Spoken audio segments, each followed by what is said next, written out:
السلام علیکم استاد محترم۔ وعلیکم السلام۔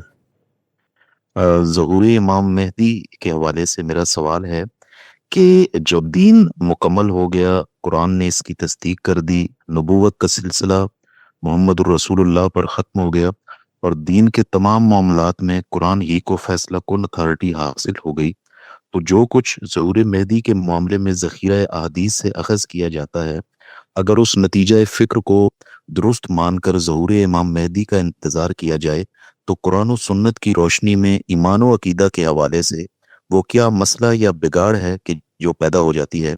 اس پر ذرا رہنمائی فرما دیں، شکریہ۔ میں نے تو برسوں سے اس میں اپنی تحقیق بیان کر رکھی ہے۔ مہدی کے بارے میں جتنی روایات ہیں بالکل ضعیف روایات ہیں، ان کی کوئی حیثیت نہیں ہے۔